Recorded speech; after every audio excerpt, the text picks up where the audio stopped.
and I've watched his work. There he is, the king. What's going on, boss? How you been? I've been fantastic. It's been a while since I seen you. It has been, and I'm really excited to talk to you because I have a lot of respect for the work that you do. I really do. Um, I appreciate it. it's my pleasure. So let's just jump right into it, right? I just came back from Harlem. I'm all the way up in Hartford, getting ready to go into a meeting with what they call a spring fling uh, Hmm. with Black and Puerto Rican caucus, most of whom are Democrats, and I'm going to try and convince them that they should care about the work that I do. Sure. But you find yourself at the White House. Talk to me about how you, a young man who runs a program for mostly black boys, ends up in Washington D.C. at Trump's White House. Yeah, man. It's just simply doing work. I know most times other influencers kind of get invited different places for their worship of politics and different things like that. But we just do stuff that's undeniable. That's just what we do.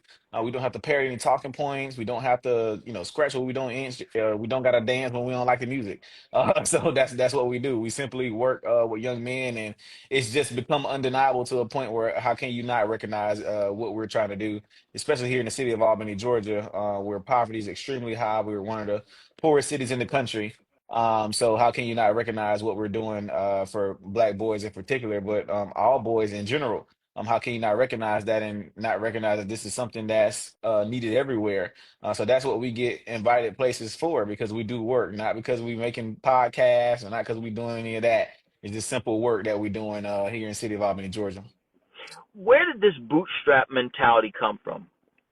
I got granddaddies and uncles and stuff, man. I was raised around men. And I was raised that you can accomplish anything you want to accomplish. And if you do have it harder to accomplish, then work harder. That's just what I believe in. I don't think that there's anything that we can't do. Most millionaires, etc., that I know, we're all bootstrap people too. They have this notion that rich people had it handed to them, or even rich white people had it handed to them, and most rich white people I know all had to get it from the mud. They came from poverty, et cetera, et cetera. And they worked for what they wanted.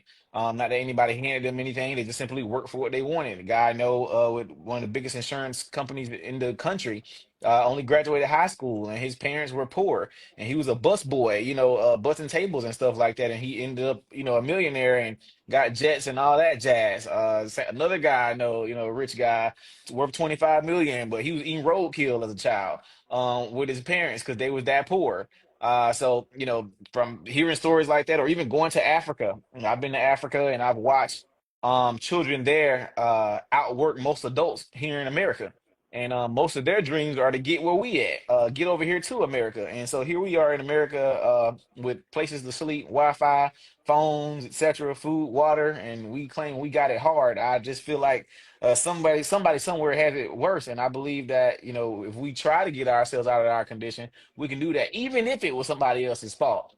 Still got to do something about it. Just because it was somebody else's fault, don't mean I'm not gonna get up. If somebody comes in and burns my house down, I'm just gonna stand outside and protest that they should bribe me a new house. No, I'm gonna go get me something else. Yeah, I can acknowledge that they burned my house down, but I'm still gonna go get me another house. I'm gonna make all the necessary moves to make sure my family's taken care of. So that's just simply what I believe in, working in general, working regardless of the circumstances. What is X for Boys? The Extra Boys is the after school program that we began back in 2019. This program was aimed at curbing the recidivism rate for juvenile offenders. These juvenile offenders were kind of going to jail and not having any rehabilitative programs for them after they leave. And these are kids, 13, 14, 15 years old. And so when they leave, the juvenile facility, they're going right back because they had no intervention in between there. That's where we want to fill in from the beginning of our program is aiding those children. So we ended up fostering some children. They came to live with me, and we helped turn their lives back around and put them back on track. Right now, from 2019 to 2025, which has been about 6 years for us. we've grown a lot and we've transformed a lot. So we have our own buildings now. From that time, we didn't have no buildings. We got our own vans, got staff now, employees, whatever. We've been making it happen ever since then. And so now our program, from what I've discovered, we're aiming at children also, not who just need help, but children who don't. Sometimes we will have all these meetings and programs about children who are troubled or going to jail, etc., then we'll forget about the kids who are doing the right thing every day, who are going to school, doing their work, who are making sure things are happening at home, who are just trying to do their best. They may not be making all A's or whatever like that, but they're being a good person. And so sometimes we'll lose those children to the streets too, because we didn't praise them for doing the right thing. We'll be too busy praising bad children for not doing bad.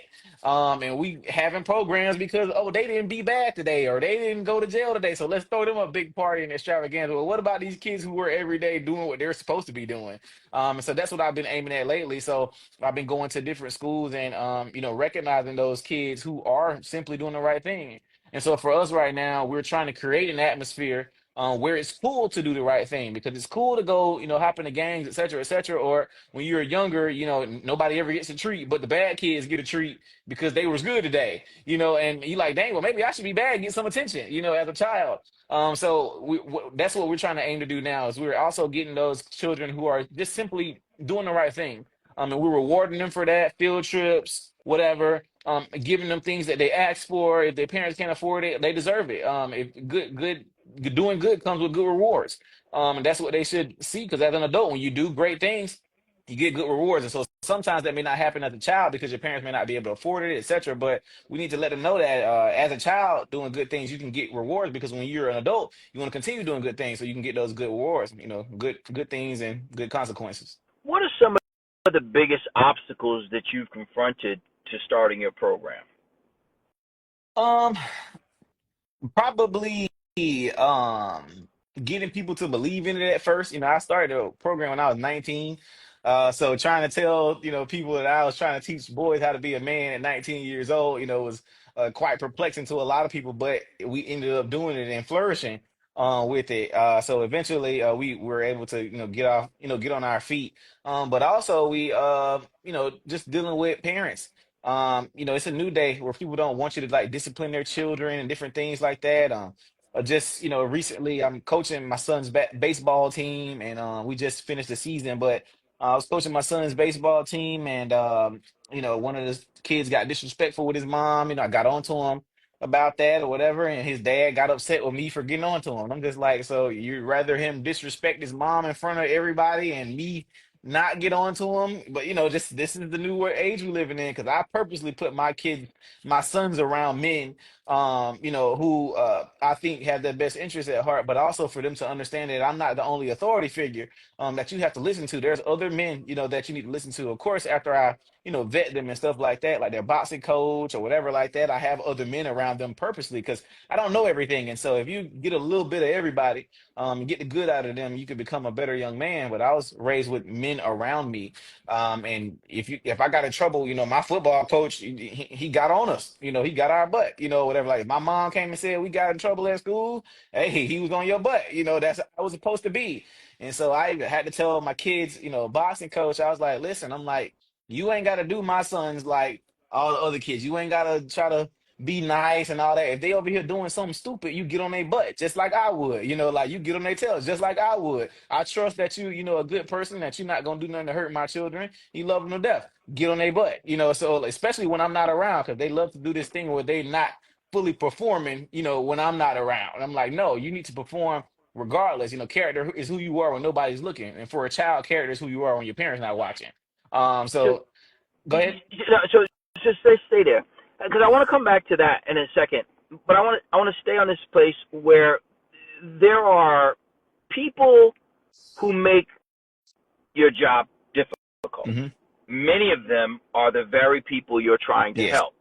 Some of the parents, we're talking about grown people. The kids are the kids. Kids are easy to work with. I think we can agree on that. Hmm. Kids are not our problem. Talk about some of the what I refer to as political barriers. You look Hmm. initially there was a school that you wanted to take over. if I'm Mm-hmm. not mistaken. It was abandoned. I don't want to tell you a story. Sure. And to the casual onlooker, it would seem obvious. Here's a blighted school that Mm-hmm. no one's using, Yep. and you wanted to come in and use it. And Mm-hmm. many of us think that if you do good things, people will, to your point, reward you for your efforts. The politicos, the Right. sort of the political leaders. But that didn't seem to happen with you initially, did it? No. So me being 21 at that time, 21, 22. I had a big vision. At that time you're young and everybody was 21, 22 at one point. Can't nobody tell you nothing. So me, I was just rah rah at people and rah rah at the system. So sometimes, it's hard to get people to want to help you, and even if you're doing good, when people's egos are in the way. And we all as men have had those times like where somebody punched that ego. Hey, well, we ain't. I don't care how great it is. Well, I don't want them to do with it because you done hit my ego now. And so that's kind of essentially what happened. With our school board at the time. It was just a clash of egos, and I feel like I personally feel like if I was more diplomatic with it, like I am now, I think it would have got pushed through. And that's just me, in hindsight, as just being older and more mature. I feel like if I'd have been more diplomatic about it, I think we would have got it done. But because I was just rah rah, okay, y'all don't want to help me, I'm going to the news and this and that and this and that and this and that, and then it never happened. Versus like, you know what? Let's play a little chess. I'll stroke your ego a little bit. We'll let you put your name on it. I want to get what I want done regardless. But yeah, that was a barrier we faced. It shouldn't have happened still, regardless of the whole egos clashing or whatever like that. It still should have happened, I believe. But since then, we've repaired our relationship with our local school system, and we've been back in partnership with them in our after school programs. They've aided us, and we've aided them. So that was just me being a grown man. Like, look, I apologize for the things I did say and do wrong, on national news, etc. And they exchange apologies, and we, back in order because we still serving children. So that's just, growing up and being a little bit more mature. But definitely 4 or 5 years ago, I was at everybody's neck in my city about, I didn't care what it was, the churches, the pastors, the superintendent, the mayor, the commissioners, I was giving it to everybody. But at that time, couldn't get nothing accomplished. But now that I've been a little bit more diplomatic and, repairing those relationships, things have started happening, for our organization and for our city, that I'm trying to get accomplished because I'm more mature now and not listening to all the activists saying, just go out there with signs and demand this and demand that. Like, no, sometimes you got to go shake hands and kiss babies, and smile a little bit so you can get a couple things taken care of. And that's what we've been able to do. What got you to that place of what you're referring to as maturity? Uh, Time. Simple time. My brother, he's 19 right now, and I was raising my brother for the most part. My father wasn't always in our lives, but I raised my younger brother for the most part. But when he turned 18, 19, he's in military school right now, but he's just at this point right now where I call it smelling yourself. And most older people have heard the little smelling yourself term. Like, he just out there smelling himself, whatever. He just figuring it out. I've taught him everything I could teach him, and now he just life just got to show him the rest of the way. You just got to be confident in the character you've built in them. And so right now he's where I was. Like, you couldn't tell me nothing. I had all the answers. I had all the solutions, whatever. And as I've just gotten older, just I've watched life. I've listened to elders now. I've listened to my uncle tell me different things. Watching other people who are where I'm trying to be. Like, I've been to visit you, etc. And I paid attention to all the things that you all have done. And I'm like, okay, let me pivot a little bit because I really need some stuff to get taken care of for our students and for our kids here. And I don't think I can get it taken care of just antagonizing everybody. So it just took time. I mean, I think that's most, again, most teenagers and young adults, like in that 21, 22, 23 age range, you just kind of learning. And they always say that when your brain's not fully developed, so you turn like 25, 26, 27 as a man. So, I'm not even who I was like 4 years ago. Like, yeah, I still got the same goals, but my brain at that time, the things I thought about then, the things I've looked at, that I've said, etc. I'm like, I don't even think that no more. Like, my brain's in a completely different space.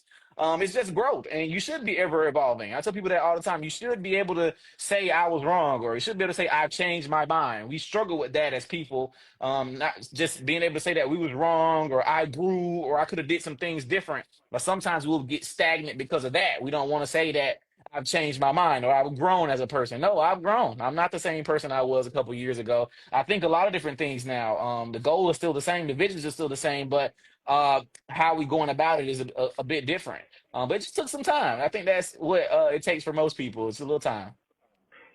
You're you're different now. What is the 19-year-old king looking at? How's a 19-year-old king looking at a situation versus the 25-year-old king? How what's the difference? My issue with so when I was 19, I was like one of them activists. Like I had just found out all this stuff about Albany. I just got out of high school. I had come out of boot camp for the Marine Corps, and I found out all this stuff about my hometown that was going wrong. I'm like, what? Like okay, well let me. I'm listening to Malcolm X and videos and everything. I'm just like, It all what's starts with happening? Malcolm. It It all started starts with with Malcolm. Malcolm gonna have you out here ready to kill it. But man, I started listening to him, started listening to Dr. King, and I'm like, man, all this stuff sound like 2025. So I'm going to the meetings and I'm going to the commission meetings and all these people getting killed and this. And I'm like, man, this is terrible. The churches ain't doing nothing and the commissioners ain't doing nothing. Ain't nobody doing nothing. Y'all all trash. And, I mean, I was on like live videos going off on these folks all the time. And people would share the videos and that's kind of how I got a little known in Albany because I would just say whatever about whoever and didn't care because I wanted the city to be better. But 25-year-old King wouldn't have done that. Now I understand I need to go dig into some archives and figure out what happened at the city commission meeting. And now I've joined like the planning commission. I'm on the historic preservation commission. I'm on the Albany Police Department civilian review board. I'm the youngest person on all these boards. But I'm there understanding why things are happening in the city of Albany now, not just on the outside saying rah rah rah rah rah. This should be happening. That should be happening. Now I'm having conversations with the commissioners and I'm looking at city ordinances that are being passed, and I'm able to go have conversations with the police department and ask why this is happening. I'm looking at statistics from them, et cetera, et cetera. But King before, absolutely not. I don't care about none of your statistics. I don't want to see nothing. Why isn't this happening right now? And that's kind of again, just a teenager, you want everything done right now. It's all a microwave. You just want a hot pocket to eat right now versus just waiting for dinner. I have a 19-year-old son. I completely understand. So you you didn't just join the commissions. I mean, as we started, you're at the White House Hmm. with Donald Trump. Hmm. There's a group of you that went, a group of young black people who were there Hmm. at the White House, and some heat came your way about Hmm. you guys being there because of some of the very clear and direct efforts that Trump has engaged in to change access to teaching African American studies or teaching anything different than what he considers patriotic. Hmm. Do you feel like you have to reconcile those topics, or do you feel like his approach is most appropriate given where we are in time? I tell everybody the same thing when it comes to the presidency or dealing with Republicans or anything. If they're in office, I am going to interact with them. I do not care like what their political affiliations are. You work for me. So I'm going to come talk to you. I'm not going to not talk to the people that I employ because I don't like them. No, I employ you. And if we voted for you, or if you're in office in my district or whatever, I don't care what your political affiliations are. I'm going to interact with you and I'm going to see what it is that you can do for the people that I want to help in my hometown. So if Joe Biden was in there, just like he was, we sent letters and stuff to them too, emails and everything. What can we get done? Same thing with Senator John Ossoff. He's a Democrat, etc. We sat down with him. I talked to him on the phone, etc. Same thing with Republican Senator Kelly Loeffler, whatever. I'm gonna go talk to whoever. I don't care who's the president, whatever I could get, to help our city and build bridges I could build. Why wouldn't I want to build a bridge with the president? I don't care if you don't like what he's been doing. That's great for you. I'm going to build a bridge there anyway because I want to make sure what I can get done for my hometown can get done. And sometimes that is building relationships and rubbing elbows. It's not even about the money anymore. It's all about who you know. And if they know some people that can help, what I'm trying to do in my hometown, then that's what I'm going to do. And honestly, we've been able to have an ear at the White House for Albany, Georgia. When has that ever happened, in this small town of ours? I've been able to make that connection. And so we've been able to get some things down here in Albany because of relationships that I just simply built. people I went to meet, etc. Now, do I agree with all the shenanigans of the influencers that were there doing stuff? Absolutely not. Some stuff I just think they do is performative and entertaining for folks or whatever. They're just trying to go viral all the time. I'm not there for that. I'm there for work. So nobody ever sees me posting no videos. And you see me take a picture and I post it and that's it. And usually my captions got something to do with work. Other than that, if you just happen to see me in a video or something, it's because I was just there. But other than that, I don't like what they be doing. I don't subscribe to all the tomfoolery they be having going on, to support the president and stuff like that. Like, let's support real work and act like we got some sense. Like, why do we got to be in here acting like we acting? That don't make no sense. Just be in here and have some decorum. You know, for me, that's the most appropriate approach. Hmm. Keeping it a buck. Um, as I said, I'm literally about to walk into this largely Democrat, largely black, well, all black and Puerto Rican caucus. Hmm. And there I'm going to talk to people who claim to be allies. Hmm. And many of them don't support the work that I do. I mean, actually work against it. Like, Right. openly work against it. Hmm. But because I'm the same color that they are, Hmm. and I'm in the same party that they're in, that's supposed to mean more to me than it does to them. That's an unrequited relationship. Right. My first phone call this morning was to a very, very Republican Mhm. person. My first phone call was to that person, and she is about it. She can't find enough ways to support the work we're doing. Hmm. I don't agree with my wife on everything. I don't agree with my best friends on everything. Right. But to your point, when we're doing the work in the community, when we're doing the work in the community, we have to find ways to work with people. There's sometimes parents come in there acting a whole fool Yep. today, Yes, sir. but tonight we got to coach your son. Yep. Hmm. Talk about that shift that you find yourself making more often than not between who is an ally and who is not. Man, honestly, I deal with people on their actions. What you decide to do. Because again, a lot of people do talk. Because I'm sure a lot of them that you about to go in that room, they say they support your work 100%. Oh yeah, we love what you're doing, Dr. Perry. We adore you. You're so amazing. And then you never see them share a post. You never see them make a comment. You'll never see them at the event. You never see them donating. That's just the name of the game. It's always the people that give the most and support the most that you've never seen before in your life.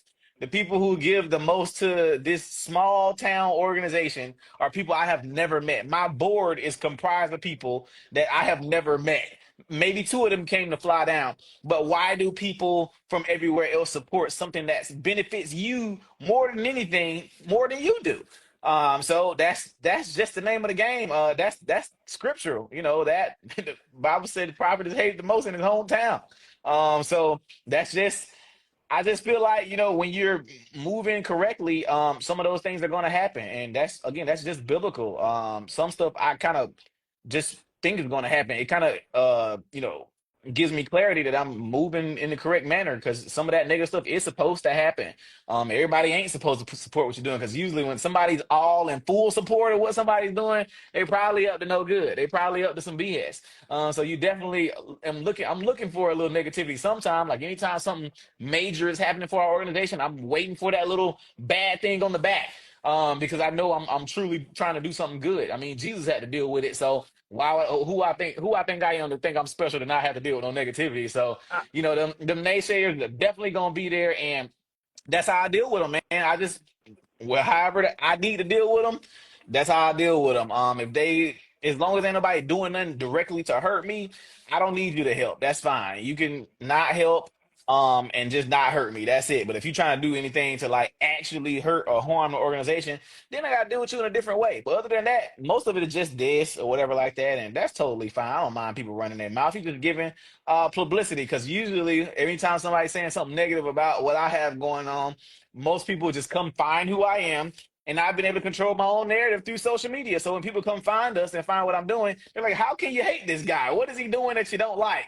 And I don't do any political commentary for the most part. I just straight up work with the kids or and posting my sons. and that's it. And folks were like, well, what did he do to you? So that just bringing more fans. So you just kind of turn it around for your good, and just pray for them folks, to be honest, and you keep on moving. One of the things that I've learned through this process is, as a younger man, sometimes there are those who are older than we are, who don't always Mm, feel comfortable with our movement. yes, And I sir. I swore I would never be that dude. I swore I would never be that dude. Hmm. Um, I've seen your work. I respect your work. I understand the complexity of the space that you're in. I understand how today you can start your day talking to the White House, and then a couple minutes later, there's somebody at your organization telling you ain't nothing, you ain't never gonna be nothing, all Hmm. because you asked their child to do something that was good for their child. And Hmm. the shift that you go through in order to do that. I think one of the challenges that people often face is they see a young brother like you and they feel a threat. And to what I don't know, to what Hmm. I don't know. But I want you to stay encouraged because Yes, sir. you deserve it. Albany deserves it. And honestly, the older heads, they deserve to be able to recognize that there's somebody coming up swinging. What Yep. do you see as the next phase for X program for boys? Well, right now, we've upgraded our after school program to every single day, 5 days a week, and also we have them from about 2:30 to about 8:30 in the evening time. So we have them exclusively after school every single day. We feed them. The program is still completely free. We run exclusively from donations. We've never received any government grants or anything of that nature. It's all just been people giving. It's mainly because I'm able to tell our story on social media quite well. So people give, but the program's still free. We've started taking children that are younger now. So we take ages 7 through 9 now instead of ages 11 to 17. Reason being, I've decided that and just really noticed that kids are kind of losing themselves a lot sooner than age 11. Nowadays, the kids are losing themselves around 7, 8, 9 years old, smoking, etc., because of what's happening on their phones and YouTube and all this stuff. They're learning from other kids at school. They're losing themselves very, very fast. And so that's where we want to come in. And while these kids are still sponges and still are wanting to do the right thing, we want to make sure we're rewarding them for that and also giving them a space where it's cool to do the right thing, where you're rewarded and praised for doing the right thing. That's what we're doing now. So that's where we've grown. We're currently in the process of building a chicken coop for 30 egg laying chickens. We're also having a garden put out there right now so we can feed those children. We do feed them every single day, home cooked meals, but we want to get them vegetables, etc., from outside that they're growing themselves, so they can see how it is to grow food and also be able to harvest it and eat it. Um, so we've grown in a lot of different ways. We got vans now, everything. We've renovated our after school facility. And again, all this is just from donors that, appreciate what we're doing. And from constantly posting on social media, etc. Usually if I say we need something, people jump right in. So that's something I'm proud to say. But hopefully next year we want to be able to take more children. That's the goal. We want to be able to take as many boys as possible, and hopefully to start a sister organization, in maybe a couple years time, because while we're raising these boys, they're gonna need some young men, some young ladies. They're gonna need to be right there with them, being raised the same way, because we want to help build families in our hometown, not just raising these boys and then they go off wherever. Like we got to have some young ladies that they're able to just maybe commingle with, possibly marry, etc. That's what we believe in. I want to create families and structure. So those are the ultimate goals, and I got some personal goals of my own that we're trying to get accomplished. I feel like the program is in a steady place right now, and so right now I've just been solely focused on working in the city of Albany. I have my staff who've been helping with the Extra Boys program, and I've just kind of been maneuvering around Albany trying to figure out how I can help, volunteering with many other organizations, partnering with other organizations, joining boards. That's where I've been filling in right now because I want to figure out how can we get Albany back to where it was back in the early 80s and late 70s when it was a thriving place. It was the good life city with 100,000 people here and growing by the year to the point now where we're at about 64,000 people and declining every year. So we want to figure out how we can fix that. So when do you run for office? No time soon.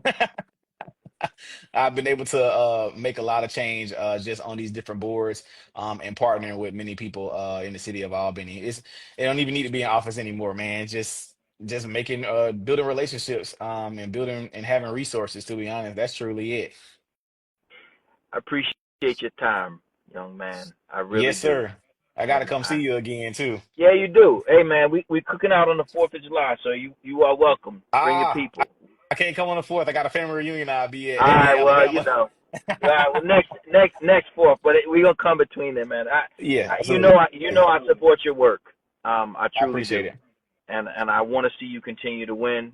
You make me proud, and anybody who's really about the work is looking at the work you do. And man, I agree with you. So that we are on record. I agree. You got to work with whoever you got to work with to make this thing Hmm. happen. We don't always get to choose our allies, and our allies are not permanent, nor our Right. enemies. Correct. And Correct. so I have I have been played by people who have come to my crib, who do Hmm. call me their brother, Oh whose yeah. children I have taken care of, literally who I've Hmm. taken care of their children, only to find myself on the other side of a bad decision that they made, that they want to try Man, and make me feel like it was my that's fault that they had to that's show the no game, integrity. man. That is the No game. I promise you, I done integrity. felt it. I done felt it, man. It hurts. It's almost like you grieve a loss for real. Like especially people you really had in your corner for years, man. You almost like somebody died when you got to let them go. But that's the game. That's It just life. is We just it we is just what get it is. stronger and stronger. Yeah. The work is not for the meek. Look, bro, I'm so proud of you. I really am. And whatever I can do, as you know, whenever you call, I do what I can to support you because I want to see you win. I I really appreciate want to see you win. it. I want to see you win so much that I want to make sure that other people recognize that we don't always have to travel the same path to get to the same place, which is to make sure that more young brothers and sisters can be in a better place. So you keep shining, bro. You keep Yes, shining. sir. Absolutely. I Thank you so appreciate much. you. Take Thank good you. care of yourself. All right, All peace. right now.